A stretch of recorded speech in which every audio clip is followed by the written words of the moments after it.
গতকাল বাজার থেকে একটা মুরগি কিনেছিলাম, সেটা আজকে রান্না হওয়ার কথা, কিন্তু দুপুরে খেতে বসে মুরগির কোনো নামগন্ধই পেলাম না। টেবিলে দেখলাম কচু শাক আর ডিমের তরকারি ডেকে রাখা।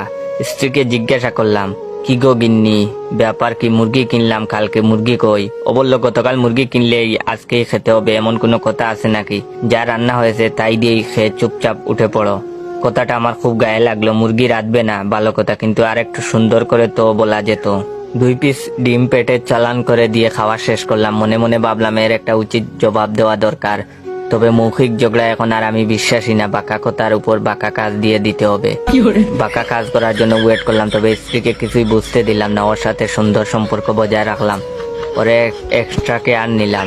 ওকে বললাম, শুনো, সামনে তো তোমার জন্মদিন, তোমার 31তম জন্মদিনে আমি তোমাকে একটা সোনার ব্রেসলেট কিনে দিতে চাই। গিন্নি রেগে গেল, খবরদার, আমার বয়স বাড়াবে না, আমার বয়স 25। আমি আর তর্কে গেলাম না। গত 5 বছর ধরেই যার বয়স 25 তাকে ম্যাথ শেখাতে যাওয়া বুকামি।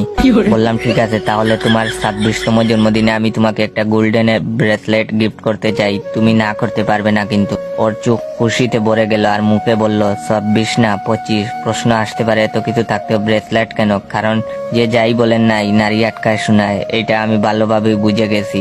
আর ব্রেসলেট নিয়ে আমার স্ত্রী একটা নিনজা টেকনিক খেলার ট্রাই করেছে আমার সাথে। ও বেশ কয়েকবার আমার মোবাইল নিয়ে ব্রেসলেট লিখে সার্চ করেছে ইচ্ছে করেই।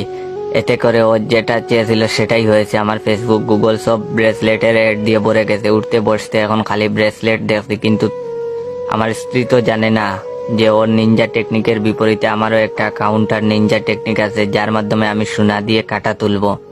হা আসো, খেলা হবে। রাতে শুয়ে ব্রেসলেটের একটা ছবি দেখিয়ে বললাম আর মাত্র 10 দিন। ও খুশি হয়ে আমার পাশে এসে ঘুমালো। পরের দিন বললাম আর মাত্র 9 দিন। তারপরের দিন বললাম এই তো আর 8 দিন, আর 1 সপ্তাহ, আর 6 দিন। এরকম 9 করতে করতে 7 তারিখে আমার অ্যাকাউন্টে স্যালারি ঢুকলো। 8 তারিখে বউয়ের জন্মদিন। যথারীতি ওই দিন অফিস শেষে বাসায় ফিরলাম। একবার কলিং বেল বাজবে, সাথে সাথেই বউ দরজা খুলে দিল। তারপর কেক কাটা হলো, খাওয়া দাওয়া হলো। আম্মা ওকে একটা জামা গিফট করলো, আব্বা দিলেন একটা প্রেসার মাপার যন্ত্র, আমার বোন দিল একটা মেকআপ বক্স। এবার আমার পালা। আমি বললাম, সবার সামনে আমি গিফট দিব না, পরে। রাতে রুমে ঢুকে খুব রোমান্টিক সুরে বলল, এবার তোমার গিফটটা দাও। আমি বললাম, শুনো, একটা ঝামেলা হয়ে গেছে, তোমার গিফটটা আনতে পারি নাই। সে বলল, কি ঝামেলা? তুমি তো কালকেই স্যালারি পেয়েছো, আমি এই সময়ের জন্য ওয়েট করেছিলাম। আমি খুব ধীরে ধীরে ওর কানের কাছে মুখ নিয়ে গিয়ে ফিস করে বললাম, গতকাল স্যালারি পেলে আজকেই ব্রেসলেট কিনতে হবে, এমন কোনো কথা আছে নাকি? কি মনে ছিল কি ওই দিনের মুরগির কথা? ভিডিওটা কেমন লাগলো অবশ্যই কমেন্ট করে জানাবেন।